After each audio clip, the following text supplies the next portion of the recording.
Hey everybody, how are you doing? I hope you're doing good. I tell you, we are here once again in a brand new year, 2025. And if I haven't said it already to you, I'm going to say it now. Happy New Year! 2025, I tell you, we are here. And what a blessing it is. And I'm just so grateful. And I know you are too. Thank you so much for tuning in today. I am genuinely appreciative for your presence. And I would like to welcome all of you to another episode of TJ's Topics. And that's me. I'm TJ. It certainly is a pleasure to be with you. I consider it a joy, an honor, and a privilege to be able to come into your presence on any given occasion. And I tell you, I'm just so thankful, and we have a lot to be grateful for as we move further along into this new year. You know, 2025 is going to be a year unlike any other, and but I still believe that it's going to be a good year despite despite certain things. And I'm gonna try not to dwell on those certain things, but but I still believe that somehow 2025 is going to be an exceptional year. I really do, and I certainly hope that you all have a good year as well.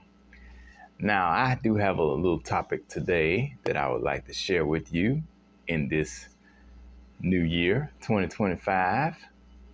And my topic is don't go too much and don't stay too long. That's what we're talking about for a few minutes. Don't go too much and don't stay too long. Now, you may be wondering what I'm talking about when I say that. Well, I could be talking about pretty much anything because the truth of the matter is sometimes we're unwanted in certain places and we're unwanted around certain people. I don't care if it's relatives or so-called friends, co-workers, folks we went to school with, our classmates and stuff. There comes a time when we got to know when to back away from those people and back away from those places. Now, I will give you an example of my own in terms of talking about don't go too much and don't stay too long. There's a neighbor that I have here in town that I used to frequent from time to time, used to visit with him occasionally and, check on him and stuff.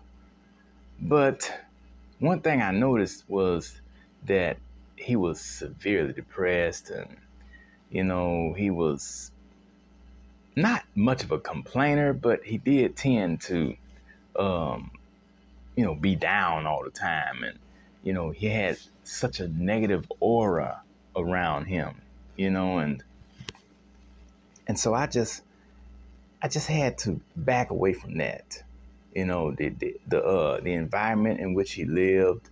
And it was an apartment complex, but I never felt comfortable when I was down there. I always felt like I had to be on pins and needles.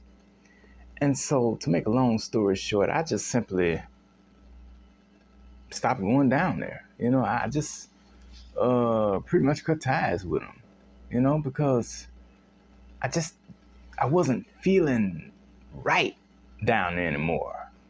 And and the negativity and and the energy that was there and stuff, it wasn't like very pleasant, though I tried to make it pleasant with my little anecdotes and sense of humor and stuff, but he wasn't necessarily that type of person. So, you know, I just had to back away. And sometimes that's what we have to do. We have to back away. And I'm going to tell you how to back away. You don't necessarily have to let people know when you're going to start pulling back from them. Just be silent. Don't say anything. Just there's a way to cut people off, and there's a way to back away from situations and certain environments without saying a word. Sometimes that's the best way to back away from people, places, and things. Just don't say anything. Just back away quietly.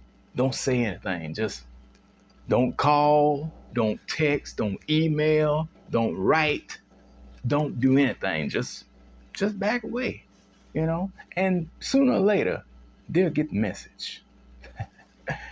And I tell you what, it'll do you a world of good in the long run if you do that. It may hurt at first, and they may be hurt, and they may not understand why you no longer come around, or you no longer visit and call or text or what have you. But there's a reason behind everything. And so, it's all about self-preservation. That's what it's about. It's about being a good steward over our mental health, because that's something that's very important. And it seems like we hear a lot more about mental health these days than we used to. That's something that most of us didn't hear anything about when we were growing up, and I know I didn't. Being a child who grew up in the 80s and 90s, I had no concept of what mental health was. I really didn't start hearing about that until I became an adult. And so now we hear it all the time. But sometimes in order to preserve our mental health, our emotional health, and in some cases our physical health, we got to back away from certain individuals, certain environments, certain conditions. We got to get away from that, and even if you choose not to cut people off entirely, just start distancing yourself from those people and from those places, and you'll begin to see what a difference it makes. Because believe me, it will make a difference. And then pretty soon, you may get to the point where you just simply don't want to fool with them anymore. You don't want to even go into those places anymore, because you begin to discover how good you feel as a result of not being around them and not being in those environments, until you suddenly realize, hey, I think I'm doing a hell of a lot better staying away from around them. And out of those places, you just don't want to be bothered with them anymore. Because I'm telling you, life is just simply too short for a lot of mess and confusion. It really is. So that's pretty much all I want to say on that. Don't go too much and don't stay too long. And I promise you, if you do that, you will come out a whole lot better. So with that being said, I would like to say thank you very much for tuning in to me again today, TJ's Topics. And I look forward to seeing you again on the next go round, okay? As we move further along into this brand new year of 2025. This is Taryn Jerome Harris, reminding you that every round goes higher and higher. And I'll talk to you later. Bye-bye.